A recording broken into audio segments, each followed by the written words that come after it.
Today we are going to start क्या जी nucleophilic Substitution. है ना, लिख लो न्यूक्लियोफिलिक सब्स्टिट्यूशन रिएक्शन, तुम फुल फॉर्म लिखना है ना। रिएक्शन ऐसा है कि मान लो ए बी के साथ बॉन्ड बना रखा है और बी तुम्हारा यहाँ पे क्या है, लिविंग ग्रुप है ना, लिविंग ग्रुप, एंड सी यहाँ पे हमें लेना पड़ेगा न्यूक्लियोफाइल, ठीक है। तो यहाँ पे हो जाएगा ऐसा कुछ। ऐसे आपको याद होगा जब हमने सब्स्टिट्यूशन रिएक्शन शुरू किया था, न्यूक्लियोफिलिक सब्स्टिट्यूशन से थोड़ा अलग, तो शुरू में ही बताया था सब्स्टिट्यूशन रिएक्शन है ना, मेनली तीन तरह के होते हैं। एक है FR/SR, जो मेन रिएक्शन अल्केन का है, RH plus X2 helper condition HNU वगैरह, और यहाँ पे RX और HX आ जाता है। ध्यान है, मेन तो ये है, एक बार फिर से बता देता हूँ। यहाँ पे क्या हुआ, इसको हटाने का काम फ्री रेडिकल ने किया। अगर इसके मैकेनिज्म में जाओगे तो इनिशिएशन फास्ट है, प्रोपगेशन में X डॉट बनता है जो H डॉट के साथ HX बना के R डॉट बनाता है। इसका मैकेनिज्म इनिशिएशन, प्रोपगेशन, टर्मिनेशन। इस पे भी मुझे एक क्लास, जैसे एलिमिनेशन आधे घंटे और लगेंगे बी बैच में, और इस पे 1 घंटे लगेंगे, तो एक क्लास अगर हो गया तो मैं करा दूंगा इसको ढंग से, समझ गए बात को। लेकिन ऐसा भी नहीं कि इसमें बात नहीं हुआ है, इनिशिएशन, प्रोपगेशन, टर्मिनेशन, इसमें भी ये सब बताया जो ये क्वेश्चन गलत करके आई कि सबसे फास्टर हैलोजिनेशन फ्लोरिनेशन है, फिर ब्रोमिनेशन, क्लोरिनेशन है, फिर ब्रोमिनेशन है, एंड देन है ना। इसका अगर नोट्स बोला था बनाने के लिए तो लोग ने बनाया नहीं है ना, और वो कब का कंप्लीट करने को था, लेकिन लोग आगे आगे टालते हैं। जो टॉपिक कंप्लीट हो गया उसका फाइनल नोट बन जाना चाहिए, है ना। मेरी बात समझ रहे हो? बोलेंगे तो गुस्सा आएगा, हम एम्स का प्लान कर रहे हैं, पढ़ाई उसके अंदर में है ही। क्वेश्चन गलत होना था क्या यार?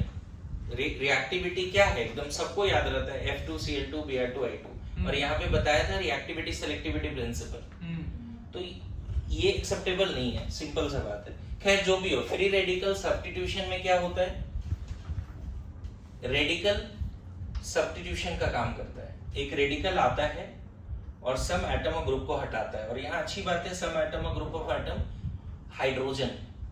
पता है free radical substitution is the famous reaction of alkyne. Alkyne का हजारों रिएक्शन होंगे, उसमें 90% रिएक्शन अल्कीन का फ्री रेडिकल पे ही आता है, जिसमें एडाइलिक बेंजाइलिक सब्स्टिट्यूशन प्रोसेस भी है जो बाद में डिस्कस करेंगे। दूसरा था इलेक्ट्रोफिलिक सब्स्टिट्यूशन रिएक्शन, इसका फेमस नाम है EAS या फिर AES, इलेक्ट्रोफिलिक एरोमेटिक सब्स्टिट्यूशन या एरोमेटिक इलेक्ट्रोफिलिक सब्स्टिट्यूशन। और ये रिएक्शन में बताने का जरूरत नहीं है कि बेंजीन और सब्स्टिट्यूटेड बेंजीन का ही रिएक्शन है ना। लेविस एसिड, कैटलिस्ट वगैरह यूज करते हैं, और कितना डिटेल में, कम से कम 10 घंटे का पढ़ाई हुआ है। रिकॉर्डिंग भी मुझे दिख रहा है कि 8-10 घंटे का है ना, ज्यादा ही होगा, कम नहीं होगा, 12 घंटे का हो सकता है।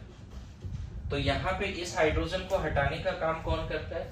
पहले ये दोनों मिला के E+ बनता है, और E+ फिर RDS स्टेप में इस हाइड्रोजन पे अटैक करके कार्बोकेटायन बनाना, सिग्मा कॉम्प्लेक्स बनाना, फिर फास्ट स्टेप में H हटता है।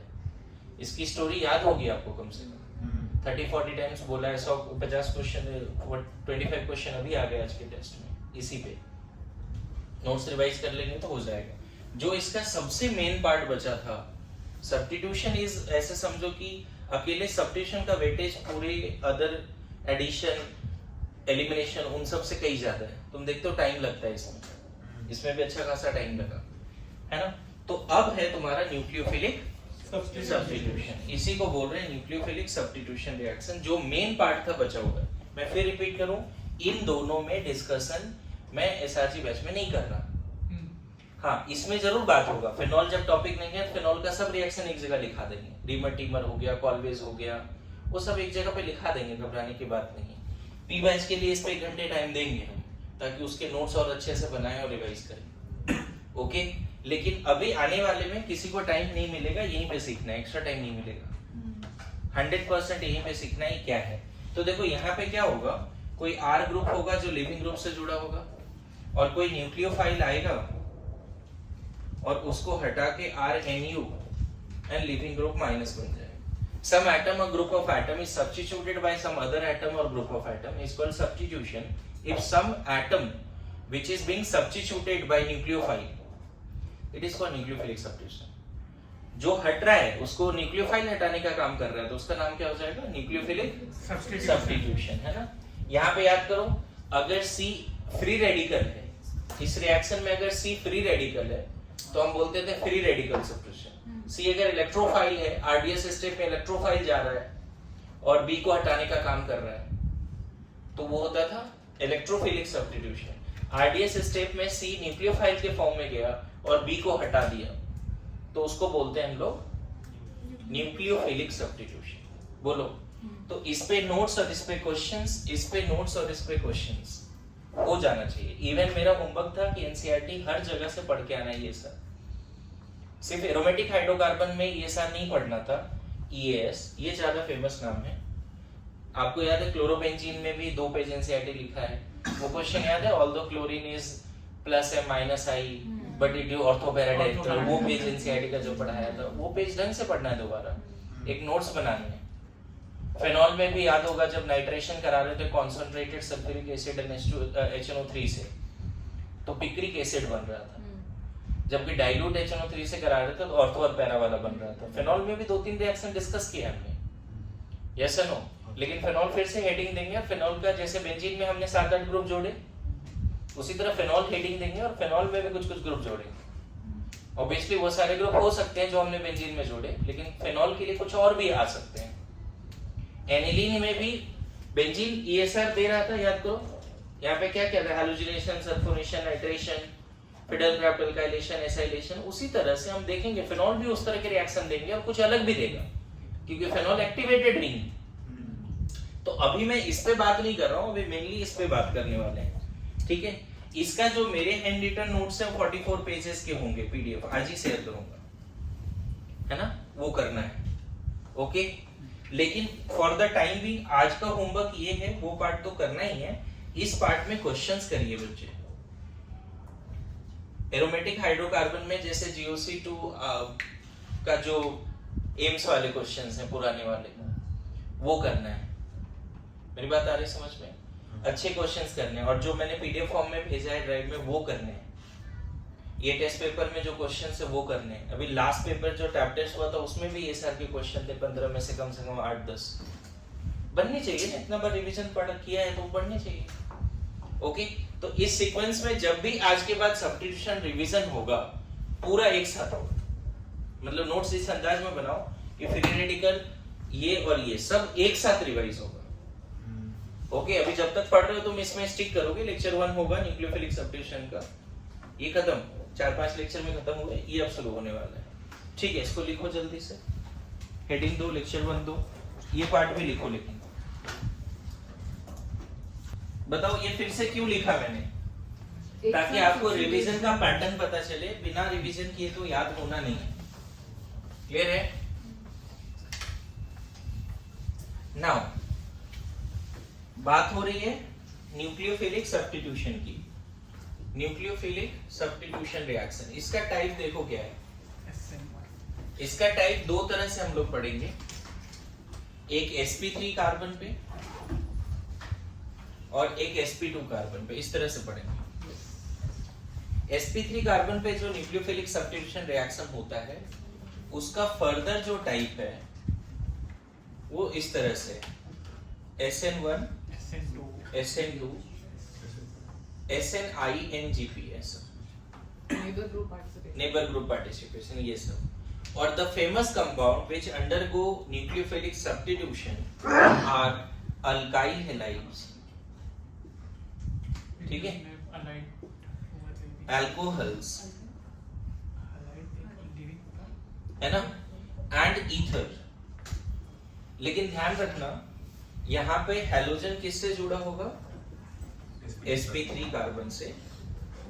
अल्कोहल में भी ROH होगा, और ये किससे जुड़ा होगा, sp3 कार्बन से। और ईथर में भी R1 R2 है तो इन दोनों में कोई एक sp3 होना चाहिए। ईथर में भी R1 R2 है तो इन दोनों में से कोई sp3 होना ही चाहिए। So what are the famous reaction of alkyl halide? Obviously elimination तो है ही, हमने पढ़ा है।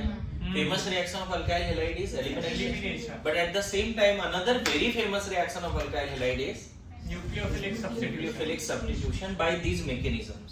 जैसे आपको याद होगा alkyl halide elimination देता है E1 E2 E1CB के थ्रू। उसी तरह से आगे देखेंगे कि alkyl halide substitution भी देता है SN1 SN2 इन सब के थ्रू। एक तो E1 के पैरेलल में चलता है ना सर, बताएंगे, डिस्कस करेंगे। even बोला था कि SN is major product। SN1 E1 parallel चलता है, बताते हैं क्या है। फिलहाल मैं फिर से रिपीट कर रहा हूँ, अल्काइल हैलाइड का फेमस रिएक्शन है elimination as well as substitution. उसी तरह अल्कोहल पे डिहाइड्रेशन देता है, आपको याद होगा। लेकिन अल्कोहल का बड़ा फेमस रिएक्शन है, मतलब उतना फेमस नहीं लेकिन है, सब्स्टिट्यूशन। ईथर का तो अभी तक रिएक्शन हमने पढ़ा ही नहीं। ईथर का पहली बार एक रिएक्शन हम पढ़ने जा रहे हैं, दैट इज सब्स्टिट्यूशन। और हम देखेंगे ईथर सब्स्टिट्यूशन देता है इन दोनों मैकेनिज्म से, मोस्टली इन दोनों मैकेनिज्म से। ऑल्दो एक दो हमने रिएक्शन पढ़े थे इसमें, क्या बोलते हैं, ईथर में, जीआर में, जो SN2 टाइप था।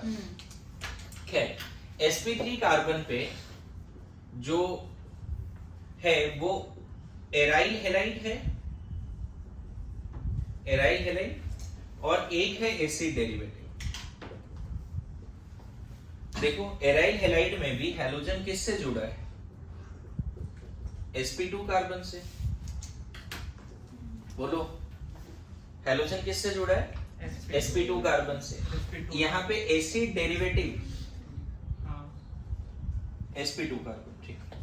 एसिड डेरिवेटिव्स, एसिड डेरिवेटिव्स में बताओ कार्बोनिल कार्बन की हाइब्रिडाइजेशन क्या है बच्चे? sp2। आया समझ में? तो कोई बोले न्यूक्लियोफिलिक सब्स्टिट्यूशन sp3 कार्बन के लिए क्या क्या मैकेनिज्म है, तो ये है। और कौन कौन सा फेमस कंपाउंड है जो देगा ये रिएक्शन? उसी तरह से sp2 कार्बन पे न्यूक्लियोफिलिक सब्स्टिट्यूशन के लिए फेमस कंपाउंड कौन कौन है? एंड, और ये इसका नाम भी है SN2TH, इसका नाम भी है SN2TH। हाँ पढ़ा है, बताएंगे, यहाँ पर भी बताएंगे। पी बैच यहाँ पे बताएंगे। इन लोगों को मैंने जीआर में बताया, जब एक अलग चैप्टर पढ़ाया था ऑर्गेनोमेटालिक कंपाउंड, तो वहां पे बताया था, आपको यहाँ पे बता देंगे, आएगा समझ में। इस वाले को ARSN बोलते हैं, एरोमेटिक न्यूक्लियोफिलिक सब्स्टिट्यूशन। मतलब पढ़ते हैं एरोमेटिक सब्स्टिट्यूशन न्यूक्लियोफिलिक, लेकिन लिखते हैं ऐसे ARSN। पढ़ कैसे रहे? न्यूक्लियोफिलिक सब्स्टिट्यूशन एरोमेटिक, है ना, न्यूक्लियोफिलिक सब्स्टिट्यूशन। जो भी हो, नाम याद रखो अच्छे से। फिर से रिपीट करूं, बेंजीन क्लोरोबेंजीन का एक फेमस रिएक्शन आज का क्या पता चला आपको? ARSN। अल्काइल हैलाइड का फेमस रिएक्शंस क्या किया? पहले ही पता था, एलिमिनेशन। आज क्या पता चला? समझ में आ रहा है? सर वो जो ईथर में था उसमें R1 और R2 में से कोई एक होना, कोई एक भी हो तो चलेगा, है ना।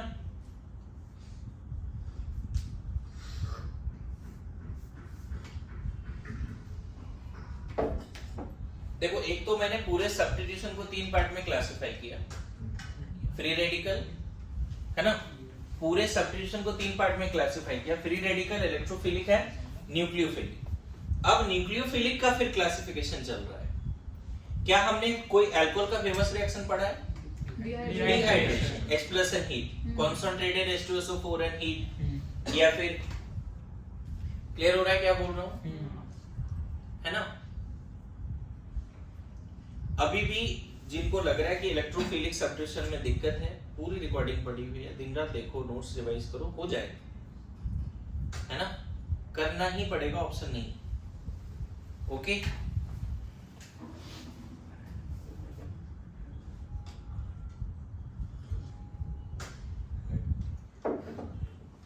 एनजीपी मतलब नेबर ग्रुप पार्टिसिपेशन, है ना। ओके, आगे बढ़े, बोलो।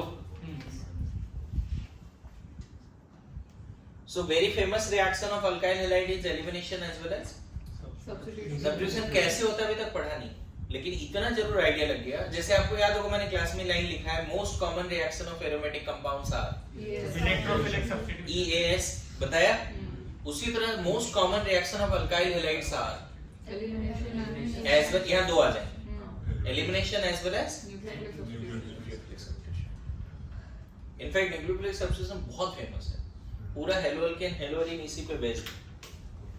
मतलब ये अगर खत्म हो गया तो हेलोअल्केन हेलोअरिन का 90% टेंशन खत्म। और अच्छी बात ये ऐसे समय पे आया है कि नेक्स्ट स्टेज का सिलेबस वहां हेलोअल्केन हेलोअरिन रहेगा, फिर तो आप कर सकते हो एकदम अच्छा। टाइमिंग मैच कर रहा है, अच्छे से पढ़ो। अगला टेस्ट तो अभी 14 सितंबर को होगा, तब तक तो जो भी है टाइमिंग मैच कर रहा है ना, हाँ। ठीक है। एनसीईआरटी से कैसे नोट्स बनाने वो सब भी देखेंगे। ओके, और यहाँ टैप टेस्ट में यहीं से रहेगा, ठीक है। माइनर में भी यही रहेगा कंफर्म। मैं वहाँ हेलोअल्केन हेलोअरिन नहीं बोलूंगा, यही सिलेबस रहेगा। इनफैक्ट अभी से कोई भी ऑर्गेनिक का टेस्ट है, हमारा सिलेबस है टिल डॉट, ये बात मैंने पहले डिक्लेयर कर दिया है। सर अभी मेजरली एसआरजी में भी इससे ही क्वेश्चन आएंगे अभी इस थर्सडे को, नहीं उतना नहीं हो पाएगा, तो ईएस से आएंगे नहीं। उतना हो नहीं पाएगा इसलिए, ठीक है। आगे बढ़े, ओके लिखो। न्यूक्लियोफिलिक सब्स्टिट्यूशन रिएक्शन को समझने के लिए कुछ बेसिक टर्म्स हैं जिसको हमको समझना पड़ता है। देखो, अगर तुम देखोगे तो यहाँ पे RCH2 और यहाँ पे मान लेते हैं कोई लिविंग ग्रुप है। लिविंग ग्रुप में क्या क्या हो सकता है बच्चे? हेलोजन, OH या OR हो सकता है। मान लो मैं बात कर रहा हूँ SN at sp3 कार्बन, ये हेडिंग दे रहे हैं यार, SN बाद में पढ़ेंगे, पहले मैं ये पढ़ रहा हूँ SN at sp3 कार्बन, इसी पे बात समझते हैं।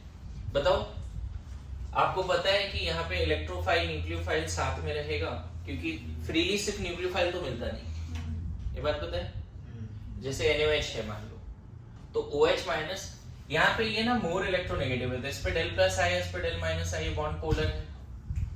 ध्यान रखना ये sp3 कार्बन भी है। बोलो, तो रिएजेंट का कौन सा पार्ट इस कार्बन की तरफ अप्रोच करेगा, इलेक्ट्रोफाइल या न्यूक्लियोफाइल? ऑब्वियसली न्यूक्लियोफाइल अगर अप्रोच किया इस पे, ये बॉन्ड आपको पता है टूट जाएगा नहीं, इनफैक्ट वो बॉन्ड ब्रोकन फॉर्म में ही है, क्योंकि reagents are highly polar generally. बोलो, हम तो बोलेंगे यहाँ पे इसको इसी फॉर्म में लो, मानते हो इस बात को? इसी फॉर्म में लो, दोनों साथ में रिएजेंट है, जैसे NaOH है, तो तुरंत क्या होगा इसमें, जो NaOH है या जो E प्लस Nu माइनस है, ये इस पे अटैक करेगा और ये निकल जाएगा। बोलो, अब क्या, RCH2Nu और जो Lg माइनस निकला वो किसके साथ रह लेगा? इलेक्ट्रोफाइल के साथ। ये पूरा रिएक्शन, ये पूरा sp3 कार्बन पे सब्स्टिट्यूशन का रिएक्शन है। अब यहाँ पे कुछ कंडीशंस होंगे, सॉल्वेंट्स होंगे, कुछ ना कुछ होगा, देखेंगे क्या क्या है। So in order to understand the nucleophilic substitution reaction, especially at sp3 carbon, we must have the following well-defined concepts. अगर आप न्यूक्लियोफिलिक सब्स्टिट्यूशन रिएक्शन को समझना चाहते हो तो we must have, जैसे आपको याद होगा GOC2 पढ़ना है तो GOC1 आना चाहिए, उसी तरह से इस रिएक्शन को अगर पढ़ना है तो GOC1 तो आना ही चाहिए, लेकिन उसके अलावा कुछ और रिक्वायरमेंट है। सबसे पहले आपके पास आइडिया होना चाहिए कि लिविंग ग्रुप क्या है ना, या थोड़ा सीक्वेंस में बता देता हूँ। आपके पास आइडिया होना चाहिए कि सॉल्वेंट क्या है, you must have idea about solvent. दूसरा, आपके पास आइडिया होना चाहिए न्यूक्लियोफाइल का, जो न्यूक्लियोफाइल बहुत दिन से है, न्यूक्लियोफाइल एंड न्यूक्लियोफिलिसिटी का आइडिया होना चाहिए। न्यूक्लियोफिलिसिटी,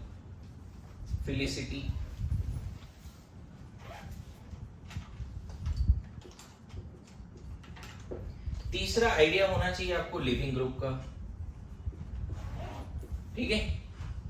एंड चौथा आइडिया होना चाहिए ऑर्गेनिक कंपाउंड का जो न्यूक्लियोफिलिक सब्स्टिट्यूशन दे रहा है, मतलब अल्काइल हैलाइड, अल्कोहल, ईथर, इन सब का थोड़ा बहुत आइडिया हो जाए तो अच्छा है। या एराइल हैलाइड या फिर इन सब का भी आइडिया होना ही चाहिए ना कि इस सब कंपाउंड को देखने का नजरिया क्या है। जैसे आपको याद होगा हमने बोला एल्डिहाइड कीटोन को देखने का नजरिया क्या है, तो आपको पता है इस पे डेल प्लस इस पे डेल माइनस, और आपने ये भी बोला कि सर इसको देखने का नजरिया हमने ये बनाया ये ज्यादा अच्छा है, तभी आपको समझ में आया कि एल्डिहाइड कीटोन NAR देता है। एल्डिहाइड कीटोन न्यूक्लियोफिलिक एडिशन देता है। याद करो HCN addition to aldehyde ketone. आज की क्लास में कोशिश किया था 5-6 क्वेश्चन NAR का भी रहे, HCN एडिशन बाइसल्फाइड वाले क्वेश्चंस हमने दिए हैं नोट्स में।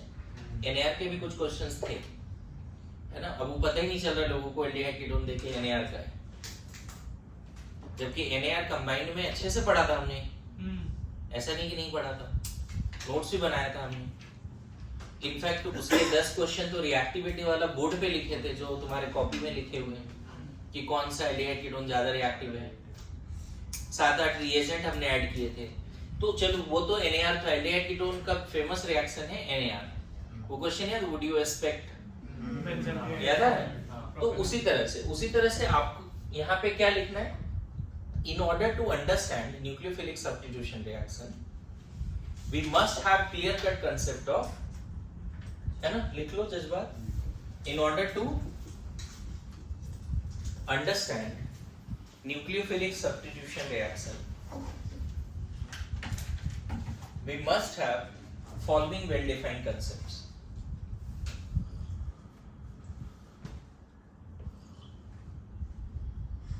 We must have following well-defined concepts.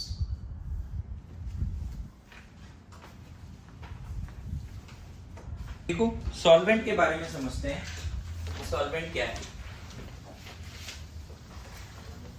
फिर से रिपीट कर रहा हूं, इस रिएक्शन को समझने के लिए हमें ये सारी चीजों को अच्छे से समझना पड़ेगा। जैसे आप कभी एसिडिक स्ट्रेंथ समझते हो, बेसिक स्ट्रेंथ समझते हो, उसी तरह आपको न्यूक्लियोफिलिसिटी भी समझनी पड़ेगी। उसी तरह से ये भी समझना पड़ेगा कि कुछ अच्छा लिविंग ग्रुप क्या है, गुड लिविंग ग्रुप क्या है, पुअर लिविंग ग्रुप क्या है, सॉल्वेंट क्या है, सॉल्वेंट का क्या यूज है इस रिएक्शन में। तो बाद में सॉल्वेंट का यूज समझेंगे जब हमें सॉल्वेंट समझ में आएगा। तो सॉल्वेंट है ना, दो तरह के होते हैं, non polar solvent and polar solvent. Non polar solvent में ओवरऑल, जैसे एग्जांपल से ही समझ जाओगे, बेंजीन, CCl4, CH2, ये सब ऐसा सॉल्वेंट है जिसमें ओवरऑल देखा जाए तो न्यूक्लियस और चारों तरफ इलेक्ट्रॉन की डिस्ट्रीब्यूशन यूनिफॉर्म है। बेंजीन में कहीं भी इलेक्ट्रॉन का डिस्ट्रीब्यूशन कहीं किसी एटम पे ज्यादा और किसी एटम पे कम नहीं है ना। पोलर बॉन्ड जरूर है, ऐसे बेंजीन में तो पोलर बॉन्ड भी नहीं है देखा जाए तो। क्या समझ में आ रहा है जी? कार्बन कार्बन बॉन्ड पोलर नहीं है, थोड़ा बहुत पोलर है कार्बन हाइड्रोजन बॉन्ड, लेकिन नेट डाइपोल मोमेंट इसका कैंसिल हो रहा है ना।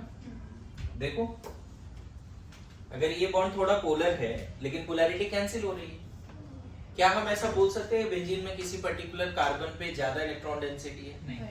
नहीं बोल सकते। CCl4 में बोल सकते हैं क्या? देखो पोलर बॉन्ड जरूर है, वी हैव पोलर बॉन्ड, लेकिन नेट डाइपोल मोमेंट इसका क्या आएगा? 0। देखो इस तरह से चलेगा ना। सो नेट डाइपोल मोमेंट 0 है, पोलर बॉन्ड है फिर भी नेट डाइपोल मोमेंट 0 है। इस तरह का सॉल्वेंट, ऐसा सॉल्वेंट जिसके मॉलिक्यूल्स के किसी भी एटम पे इलेक्ट्रॉन डेंसिटी ज्यादा और कम नहीं है, मतलब पोलैरिटी इंसर्ट है ही नहीं। अगर तुम बोलोगे इंडिविजुअली ये बॉन्ड पोलर है तो ये बॉन्ड भी पोलर है, काउंटर बैलेंस होके नेट डाइपोल मोमेंट क्या आ गया?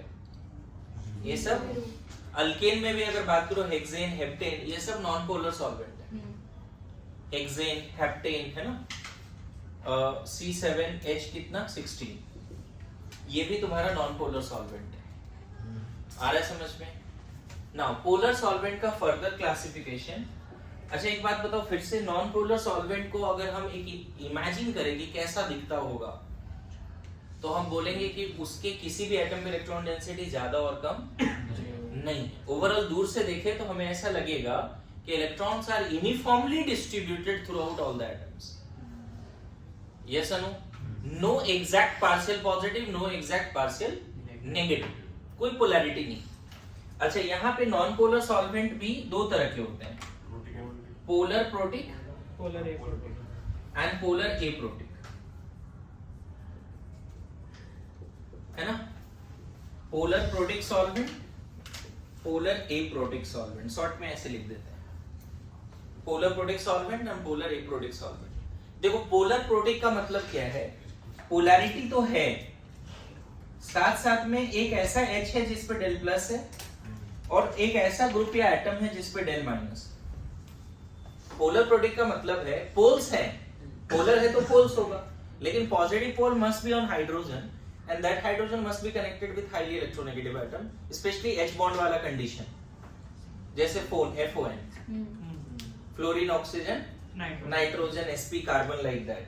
मतलब अगर कोई माइंडसेट बनाना चाहे पोलर प्रोटिक को लेके तो ओवरऑल ऐसे बोल सकते हैं कि दूर से देखने से किसी एटम पे इलेक्ट्रॉन डेंसिटी ज्यादा दिखेगा या किसी ग्रुप ऑफ एटम पे इलेक्ट्रॉन डेंसिटी ज्यादा दिखेगा और किसी पे कम दिखेगा, और जरूरत पड़ने पे ये H+ देने का औकात रखता है, एबिलिटी रखता है, H+ देने का एबिलिटी रखता है.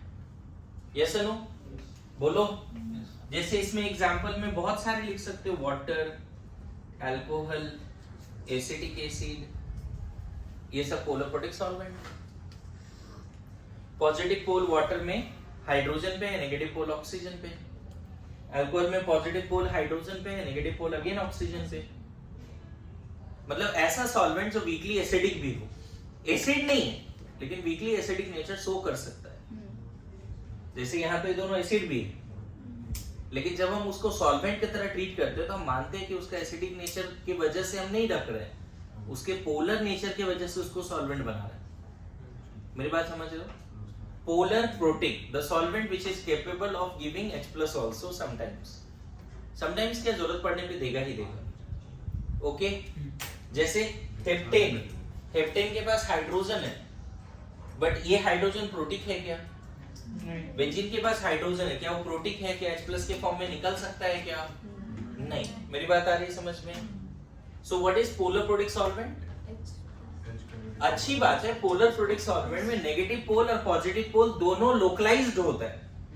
मतलब नेगेटिव पॉजिटिव पोल तो हाइड्रोजन पे होता है, नेगेटिव पोल भी किसी ना किसी एटम पे फिक्स होता है. अगर हम पोलर प्रोटिक सॉल्वेंट को दूर से देखें तो ये पिक्चर दिमाग में आनी चाहिए कि electronic distributions are not uniform. Hydrogen is electron deficient and some other atom or group of atom is electron rich, and some other atom group of atom electron rich भी वो लोकलाइज्ड फॉर्म में है. अभी एक example दूंगा polar aprotic का, तब तुम्हें समझ में आएगा लोकलाइज अनलोकलाइज क्या बोल रहे हैं. इवन जो partial del positive del negative है वो भी लोकलाइज का बात कर रहे हैं. अभी एग्जांपल देता हूं मैं क्या बोलना चाह रहा हूं. जैसे मान लो अगर HF ही बात किया तो HF में नेगेटिव पोल भी फिक्स है, पॉजिटिव पोल भी किसी एटम पे ही फिक्स है. HF is the polar protic solvent. अगर यहाँ पे मान लेते हैं +1000 है डेल पॉजिटिव ESU में मान लेते हैं, हाइड्रोजन पे कितना है? +1000. तो फ्लोरीन पे कितना है? -1000. Minus del negative. मेरी बात समझ में आ रही है? मतलब नेगेटिव पोल भी लोकलाइज्ड है, पॉजिटिव पोल भी किसी ना किसी एटम पे ही है. बोलो यस और नो? यहाँ पे लिख सकते हैं polar protic solvent will have positive pole on hydrogen and negative pole on any particular atom which is also localised. मतलब जो पार्शियल चार्ज है वो भी किसी ना किसी एटम पे फिक्स है. जैसे एक एग्जांपल के थ्रू ज्यादा समझोगे इस कांसेप्ट को, फिर मैं दूसरा पॉइंट समझाऊंगा. जैसे ये देखा गया बच्चे, एसीटोन पोलर एप्रोटिक में आता है. कैसे आता है उसको समझना. एसीटोन कैसा सॉल्वेंट है? Polar aprotic. पहले तो एसीटोन का हाइड्रोजन उस लेवल पे एसिडिक नहीं है, प्रोटिक नहीं है जिस लेवल पे ये सब है, क्योंकि हाइड्रोजन किससे जुड़ा है? कार्बन से, sp3 कार्बन से. एसीटोन का हाइड्रोजन थोड़ा बहुत एसिडिक होता भी है बट प्रोटिक मत बोलो. मतलब ऐसा नहीं कि किसी कंटेनर में सिर्फ एसीटोन है तो तुमको H+ मिल जाएगा, लेकिन सिर्फ प्योर वाटर है तो भी H+ मिलता है. आपको याद होगा प्योर वाटर का pH 7 है और उसमें H+ की कॉन्सेंट्रेशन 10⁻⁷ है. मतलब ऑटो आयोनाइजेशन वाटर में होता है. मतलब वाटर का एक मॉलिक्यूल बेस बन गया, एक मॉलिक्यूल एसिड बन गया, ऑटो आयोनाइजेशन. लेकिन एसीटोन में ऐसा नहीं है कि ऑटोमेटिकली वो H+ दे रहा है. अगर सिर्फ एक कंटेनर में एसीटोन है तो सिर्फ एसीटोन ही है, वो H+ नहीं है, इसीलिए मैं बोल रहा हूं। अब देखो, आपको पता है इलेक्ट्रोनेगेटिविटी डिफरेंस के वजह से ये सब बॉन्ड इधर खींचेगा, बोलो खींचेगा ना। तो नेगेटिव पोल कहां क्रिएट होता हुआ दिख रहा है बताओ? ऑक्सीजन पे। तो नेगेटिव पोल तो फिक्स है बच्चे, यहाँ पे डेल नेगेटिव मान लेते हैं कि -600 ESU है, समझना। अब पॉजिटिव पोल क्या हुआ, हर जगह पे बढ़ गया, +100 +100 +100 +100 इस तरह से। मतलब प्लस पोल का अता पता नहीं है कि कहां है। मतलब जो डेल प्लस 600 आया तो किसी एक एटम पे नहीं, वो भी बटा हुआ है हर जगह। मेरी बात समझ रहे हो क्या बोल रहा हूं? यहाँ पे ऐसा नहीं है, अगर इस पे HF में इसमें +1000 आया तो वो एक एटम पे ही -1000 है, इधर वाले पूरे सेट में -1000 नहीं बटा है। आया समझ में? यहाँ पे अगर -600 है तो सब बढ़ गया है। मतलब यहाँ पे डेल नेगेटिव डैश है और यहाँ पे डेल नेगेटिव डेल पॉजिटिव बहुत कम, 4 बार डिफरेंशिएट कर रहे हैं, इसका मतलब समझते हो, है ना? थोड़े थोड़े करके बढ़ गया, 4 बार डिफरेंशिएशन मतलब और कम। आइडिया लग रहा है? यहाँ नेगेटिव ठीक है, नेगेटिव तो एक ही एटम पे लोकलाइज्ड है, लेकिन उस नेगेटिव के कॉरस्पॉन्डिंग जो पॉजिटिव आया वो पूरे मॉलिक्यूल में बढ़ गया। आया समझ में? तो अगर मैं बोलूं कि पोलर एप्रोडिक सॉल्वेंट को किस नजरिए से देखा जाए, तो नेगेटिव तो एक जगह दिखाओ, लेकिन पॉजिटिव इस पार्ट में बांट दो, एक जगह पे दिखाओ ही नहीं। मेरी बात आ रही समझ में? अगर एक पिक्चर बनाना है पोलर एप्रोडिक सॉल्वेंट को लेके, तो आपको नेगेटिव तो एक ही जगह पे दिखाना है, बट पॉजिटिव रिमेनिंग पार्ट में बढ़ गया है। मतलब नेगेटिव पॉजिटिव कहां है वो पता ही नहीं है। लेकिन पोलर प्रोटिक में क्या बोलेंगे, पॉजिटिव का भी किसी ना किसी एटम पे है, नेगेटिव भी किसी ना किसी एटम पे है। मतलब एक्चुअल में डाइपोल है, और ये डाइपोल होते हुए भी डाइपोल नहीं है। डाइपोल है, ये पोलर है तो डाइपोल है, लेकिन डाइपोल होते हुए डाइपोल नहीं है, क्योंकि नेगेटिव पोल तो लोकलाइज्ड है, बट पॉजिटिव पोल का पता ही नहीं, वो डिस्पर्स्ड है। बोलो, थोड़ा आइडिया लगा मैं क्या बोला? पोलर प्रोटिक मतलब पॉजिटिव पोल और hydrogen, and negative pole on any particular atom. ना ही नेगेटिव पोल कहीं डिस्पर्स्ड है, ना ही पॉजिटिव पोल कहीं डिस्पर्स्ड है, दोनों ठीक ठाक दिखता है। क्लियर है? लेकिन पोलर एप्रोटिक में नेगेटिव पोल तो ठीक ठाक दिखता है, पॉजिटिव पोल का तो पता नहीं। मेरी बात आ रही है समझ में? Polar aprotic will have localized negative pole but delocalized positive pole, और नॉन पोलर में कोई पोल ही नहीं, कहीं पॉजिटिव नहीं कहीं नेगेटिव नहीं। अरे सुनो, एक तरह से यहाँ पे पॉजिटिव नेगेटिव सब डीलोकलाइज्ड है, मतलब ओवरऑल नेट कोई पोलैरिटी नहीं है। पोलर नॉन पोलर सॉल्वेंट में electron clouds are uniformly distributed throughout the molecule, सब एटम पे यूनिफॉर्म डिस्ट्रीब्यूशन है। बोलो, नॉन पोलर सॉल्वेंट में क्या बोलेंगे, electron clouds are uniformly distributed throughout the molecule. Yes और नो? पोलर प्रोटिक में क्या बोलेंगे, positive negative poles are localised, although partially है, एग्जैक्ट प्लस माइनस नहीं है, बट जो भी प्लस माइनस है वो लोकलाइज्ड है। प्लस हाइड्रोजन पे है जो H+ देने का एबिलिटी रखता है, और माइनस भी किसी न किसी इलेक्ट्रोनेगेटिव पे होगा। 10-20 इलेक्ट्रोनेगेटिव पे माइनस नहीं बटा है, और प्लस भी 10-20 एटम पे नहीं बटा है। लेकिन what about this polar aprotic, negative तो एक ही एटम पे है, लेकिन पॉजिटिव बढ़ गया है हर जगह। क्लियर हुआ? एक इमेजिनेशन में पिक्चर आना चाहिए कि हाँ सर ये सॉल्वेंट ऐसा दिखता है, नॉन पोलर सॉल्वेंट कैसा दिखता है, तो सर उसका इलेक्ट्रॉन क्लाउड पूरा यूनिफॉर्मली डिस्ट्रीब्यूटेड है थ्रू आउट द न्यूक्लियस। बोलो, प्रोटिक सॉल्वेंट पोलर प्रोटिक कैसा दिखता है, पोलर प्रोटिक कैसा दिखता है, तो सर उसका नेगेटिव पॉजिटिव पोल दोनों होगा, पार्शियली होगा, लेकिन किसी न किसी एटम पे ही फिक्स होगा। और अच्छी बात है पॉजिटिव पोल हाइड्रोजन पे ही होगा। Protic, polar protic, protic means hydrogen, समझ में आया?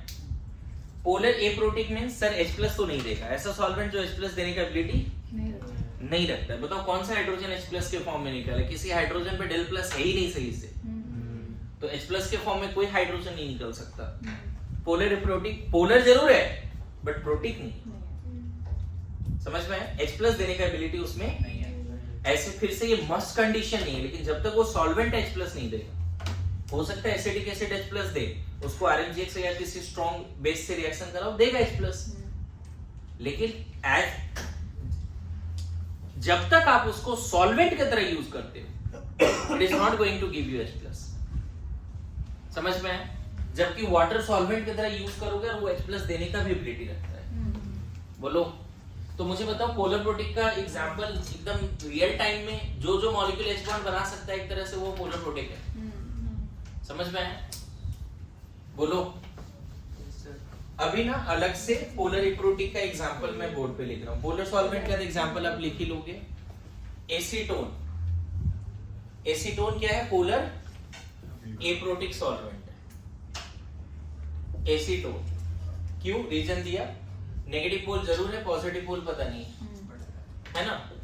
DMSO, dimethyl sulphoxide. देखो ये पोलर जरूर है, नेगेटिव पोल हाइट ऑक्सीजन पे है, बट पॉजिटिव पोल का नहीं पता है ना। DMA, dimethyl acetamide. देखो ये DMA, एमाइड है, 2 मिथाइल है, डाइमिथाइल एसीटामाइड। कॉमन नेम क्या है इसका? एसीटामाइड, माइड नहीं, डाइमिथाइल एसीटामाइड। ऐसे इसका जो करेक्ट आईपीसी नेम है NN dimethyl ethanamide. Correct IPC name क्या है? NN डाइमिथाइल इथेनामाइड, माइड नहीं, एमाइड। बिल्कुल समझ गया ना। अच्छा, DMF, डाइमिथाइल फॉर्मामाइड, ये भी एमाइड है, ये एमाइड है बच्चे। ये सारे सॉल्वेंट में नेगेटिव पोल ऑक्सीजन पे है, बट पॉजिटिव पोल का पता नहीं, और ये सब सॉल्वेंट H प्लस देता भी नहीं, ये सब सॉल्वेंट H प्लस देता भी नहीं। क्लियर है? देखो प्रोटिक सॉल्वेंट का ज्यादा एग्जांपल हमने नहीं लिखा है, लिख लिया था ना ये सब, पक्का एग्जांपल्स लिखना है हम लोग। कहीं भी शॉर्ट फॉर्म में ये सब दिख जाए, समझ लेना पोलर एप्रोटिक सॉल्वेंट है। यस और नो?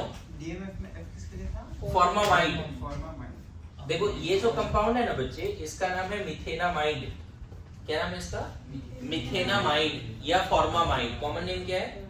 फॉर्मामाइड या methanamide. Methanamide common name formamide, dimethyl formamide इसका नाम है। इसका नाम क्या है? Methanamide, amide. सर वो DMA का बताओ। सेकंड वाला डाइमिथाइल एसीटामाइड। ये जो कंपाउंड है ना, इसका नाम है इथेनामाइड या एसीटामाइड। पहले इथेनामाइड, एसीटामाइड, कॉमन नेम, सर वो सेकंड वाला common name dimethyl sulphoxide, DMSO. What kind of these solvents are? Polar aprotic. Negative pole fixed on any particular atom, but positive pole is delocalized, dispersed on all the hydrogen other atoms. क्या समझ में है? ये सारे में negative पोल कहां पे होगा? ऑक्सीजन पे। बोलो। एंड पॉजिटिव पोल कहां होगा? पता नहीं। ओके, ये डायग्राम से थोड़ा समझ में है। नेगेटिव पोल भले ही ऑक्सीजन पे -600 ESU है, लेकिन पॉजिटिव पोल हर एटम पे बढ़ चुका है। ओके, बोलो आगे समझ में। इसको हटा दो बच्चे, इधर वाला पार्ट। मैं फिर बोल रहा हूँ, अगर लग रहा है कोई चीज नहीं समझ में आ रहा पूछो, है ना। बाद में पूछना ही है तो अभी पूछ। इथेनामाइड या एसीटामाइड, ये पता है फर्स्ट मेंबर ऑफ एमाइड है। जैसे मीथेन फर्स्ट मेंबर होता है, उसी तरह एमाइड फैमिली का फर्स्ट मेंबर है, ये सेकंड मेंबर है। एमाइड नहीं, एमाइड। क्या? एमाइड। क्लियर है? बोलो।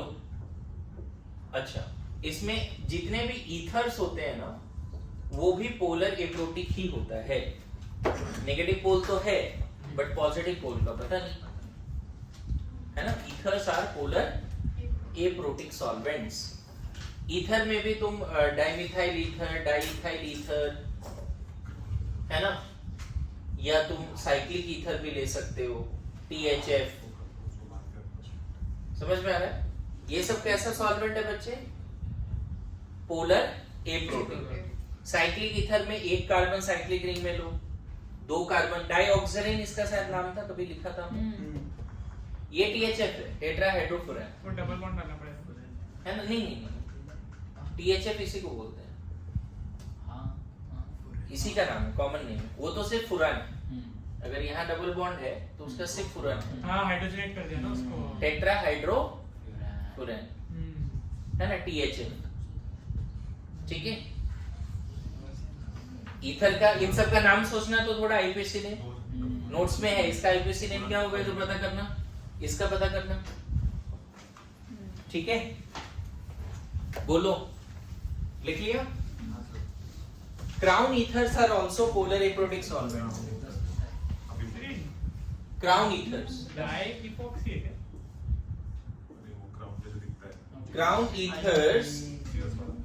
Crown ethers are also polar aprotic.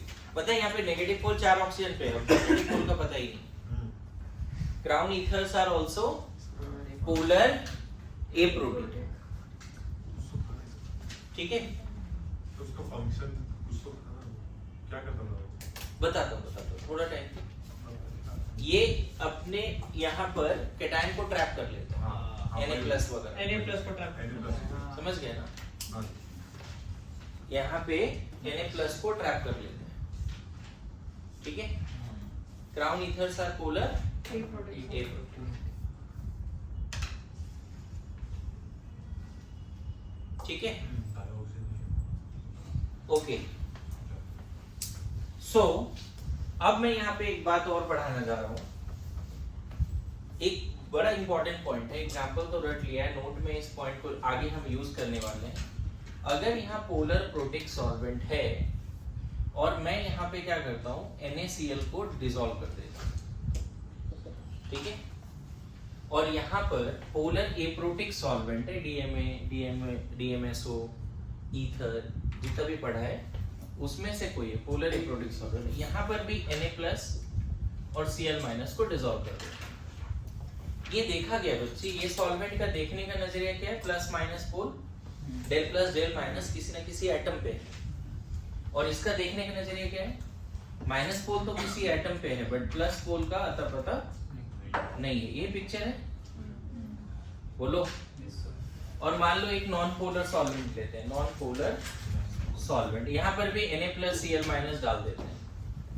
Now you have to understand it कि पोलर प्रोटिक सॉल्वेंट में जिसमें फुल फ्लेश कैटायन और एनायन है, तो कैटायन को सॉल्वेंट का नेगेटिव पोल सराउंड करेगा, कैटायन को सॉल्वेंट का नेगेटिव पोल सराउंड करेगा। Good to go. क्यों?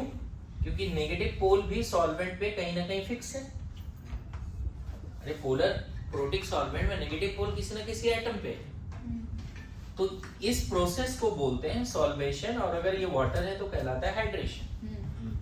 और अच्छी बात है यहाँ पे, जो नेगेटिव आयन है that is also get surrounded by solvent molecule. क्यों ऐसा हुआ? क्योंकि आपको पता है कि ये सॉल्वेंट में पॉजिटिव भी किसी एटम पे फिक्स है और नेगेटिव भी किसी एटम पे फिक्स है। मतलब polar protic solvent can solvate cation as well as anion. Polar protic solvent can solvate cation as well as anion. मेरी बात आ रही समझ में? दोनों को सॉल्वेट किया क्योंकि नेगेटिव और पॉजिटिव पोल सॉल्वेंट का किसी ना किसी एटम पे फिक्स्ड है। पहले समझ लो फिर लिखना। So what happened over here, because of the ion dipole interaction, ये परफेक्ट आयन है और डाइपोल में नेगेटिव और पॉजिटिव पोल दोनों किसी एटम पे ही फिक्स है।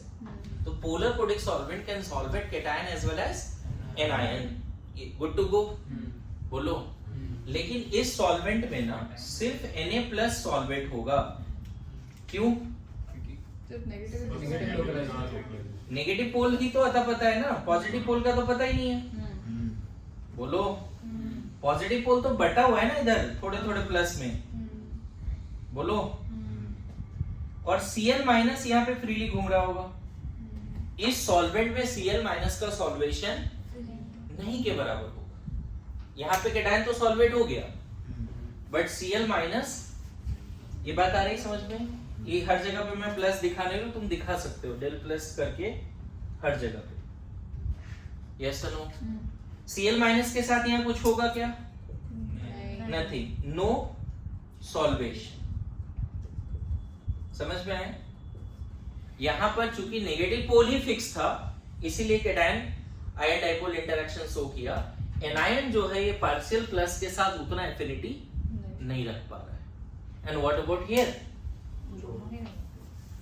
ये हो सकता है डिसॉल्व भी ना हो। बेंजीन में NaCl डालोगे, हो सकता है डिसॉल्व भी ना हो।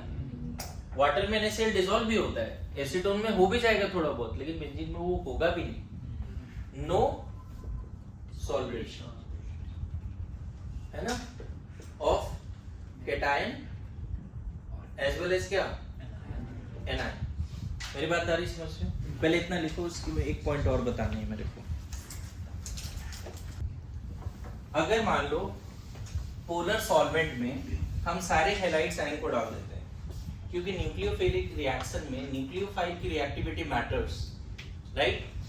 अब हम यहाँ क्या लेते हैं? पोलर प्रोटिक सॉल्वेंट लेते हैं, पोलर प्रोटिक सॉल्वेंट, और इसमें हम F minus, Cl minus, Br minus, I minus सब डाल देते हैं,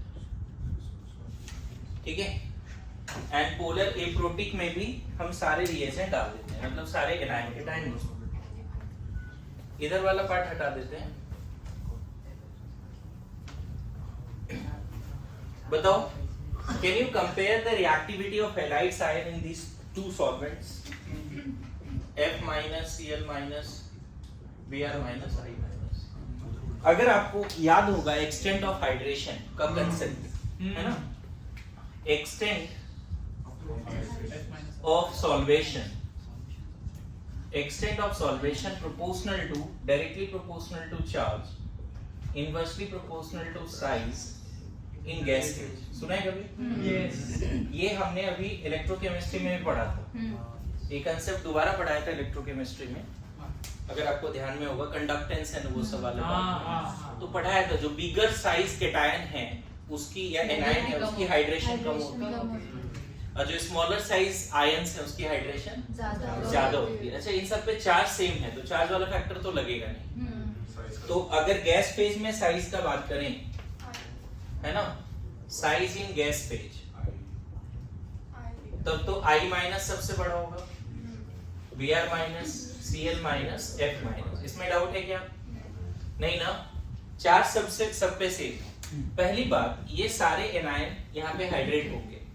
अभी जस्ट पॉइंट लिखा था कि polar protic solvent can solvate cation as well as anion. तो यहाँ पे F माइनस जो होगा उसके चारों तरफ वाटर की या जो भी सॉल्वेंट है उसकी लेयरिंग होगी। छोटा साइज है, उसकी खुद की इलेक्ट्रिक फील्ड इंटेंसिटी काफी स्ट्रांग होगा। ये वाला गैस फेज का साइज है, एक नेगेटिव चार्ज छोटे से वॉल्यूम में, तो उसका इलेक्ट्रिक फील्ड काफी स्ट्रांग होगा, तो मोर नंबर ऑफ वाटर मॉलिक्यूल को चारों तरफ बुला लेगा।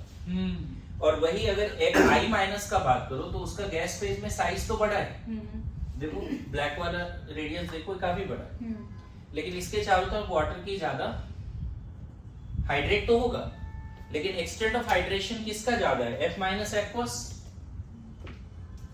या I minus aqueous? Extent of hydration. उस कंसेप्ट के हिसाब से चार्ज सब पे सेम है, तो smaller the size in gas phase, more is the extent of hydration in aqueous medium। तो यहाँ पे क्या होगा? F माइनस काफी ज्यादा हाइड्रेटेड है आयन डाइपोल इंटरेक्शन की वजह से, एंड जिसकी वजह से इसकी स्टेबिलिटी भी बढ़ गई, इसकी स्टेबिलिटी भी बढ़ गई, और बढ़ गई तो इसकी रिएक्टिविटी क्या हो गई? कम हो गई। तो यहाँ पे अगर रिएक्टिविटी कंपेयर करना है ना, एक्वस मीडियम में, तो सबसे ज्यादा रिएक्टिव कौन है? I। In aqueous medium what is the reactivity order, है ना? रिएक्टिविटी इन एक्वस मीडियम या पोलर प्रोटिक सॉल्वेंट, सारे हैलाइड्स में सबसे ज्यादा रिएक्टिव कौन है बच्चे? I minus, Br minus, Cl minus and then क्यों ऐसा हो रहा है जरा सोचो। अगर यहाँ कहीं से गलती से कार्बोकेटायन आ गया, इसी मीडियम में कार्बोकेटायन आ गया गलती से, तो होगा क्या, ये जल्दी अटैक नहीं करेगा इस पे, क्योंकि इसको सॉल्वेंट से आगे बढ़ना है तो अपने साथ 100 मॉलिक्यूल को लेके बढ़ना है, वाटर मॉलिक्यूल। इसकी मोबिलिटी कम होगी, कंडक्टेंस कम होगी because of the maximum hydrated radius. More is the hydrated radius, lesser the mobility, lesser the conductance. थोड़ा याद हो, फ्लैशबैक में जाओ, इलेक्ट्रोकेमिस्ट्री में याद आएगा चीजें। तो इस कार्बोकेटायन पे पहले कौन अटैक करेगा? And that is the reason कि I- इज मोर रिएक्टिव, क्योंकि I- तो सॉल्वेंट में आगे बढ़ते हुए, तुम ऐसा सोचो ना, यहाँ लाइन से F-, Cl-, Br- और I- है वाटर में, ये पूरा रूम ही वाटर है, यहाँ पे 4 आयन है, और उस वॉल के सामने एक कैटायन है। तो इन चारों में रेस लगा दो, कौन पहले पहुंचेगा? I-। Yes no? हालांकि आगे कुछ और चीजें यहाँ पे डिस्कस करेंगे कि I- की पोलराइजेबिलिटी भी ज्यादा है। I- बिगर साइज एनायन है, they can be easily distorted, they cannot hold their electron cloud so tightly। दो चीजें सपोर्ट कर I- को, एक सॉल्वेंट के बीच से उसका भागना आसान है। क्यों? क्योंकि सॉल्वेंट उसको ज्यादा डिस्टर्ब, F- जब भागने का कोशिश करेगा तो उसके साथ साथ में बहुत सारे वाटर मॉलिक्यूल भी जाएंगे आयन डाइपोल इंटरेक्शन की वजह से। अरे यस नो? बोलो।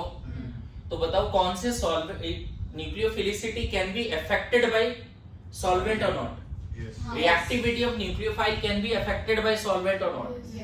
अच्छी बात है, यहाँ पर जो रिएक्टिविटी होगी बच्चे, कोई तो सॉल्वेंट ही नहीं हुआ, कोई सॉल्वेंट, नहीं होगा। Normal। रिएक्टिविटी ऑफ, है ना, reactivity in aqueous medium, sorry, polar aprotic solvent, reactivity in क्या, reactivity in polar aprotic solvent. तो यहाँ पे जिस पे इलेक्ट्रॉन डेंसिटी ज्यादा है वो बोल दो, बताओ अंतर है?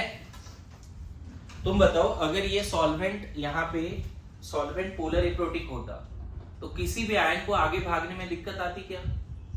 सॉल्वेशन ही नहीं हुआ। Polar aprotic solvent is not going to solvate cation, sorry anion. Cation को तो सॉल्वेट करता है, अभी लिखा था तुमने। तो बताओ किसी भी न्यूक्लियोफाइल की या नेगेटिवली चार्ज स्पीशीज की रिएक्टिविटी पोलर प्रोटिक सॉल्वेंट में कम हो जाती है, and polar aprotic solvent help नहीं करता लेकिन घटाता भी नहीं है। अरे ये सुनो, polar aprotic solvent nucleophilicity of nucleophile, reactivity of nucleophile को क्या कम करता है? Polar aprotic solvent is not going to decrease the reactivity of nucleophile, because nucleophile और सॉल्वेंट के बीच में कोई प्यार मोहब्बत नहीं। अरे ये सुनो, पोलर एप्रोटिक सॉल्वेंट में सिर्फ कैटायन सॉल्वेट होता है, अभी लिखा है आपने देखो ना।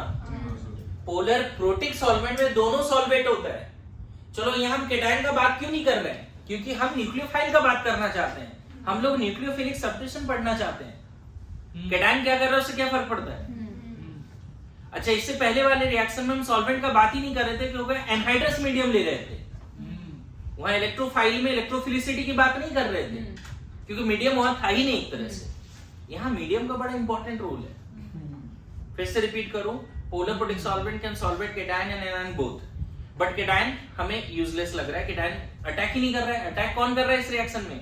न्यूक्लियोफाइल। अच्छा, polar aprotic solvent can solvate only cation not anion. तो यहाँ रिएक्टिविटी ऑर्डर बिल्कुल अलग है। हैलाइड्स में सबसे ज्यादा रिएक्टिव कौन है? F-। समझ में आ रहा है? डायरेक्ट क्वेश्चन दिखेगा टैप टेस्ट में, बता रहा हूं। सेम क्वेश्चन, सॉल्वेंट चेंज करके सेम क्वेश्चन, है ना? क्लियर है? पक्का समझ में आ रहा है? तो यहाँ नोट में लिख सकते हैं, polar protic solvent can decrease the reactivity of nucleophile because of ion dipole interaction. Polar protic solvent can decrease the reactivity of polar protic solvent can decrease the reactivity of polar protic solvent can decrease the reactivity of nucleophile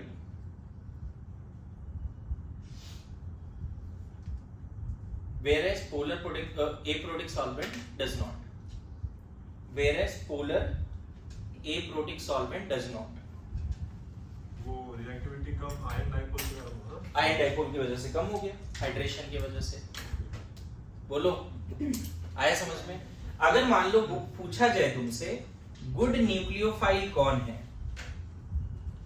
good nucleophile कौन है, NaI water और NaI acetone.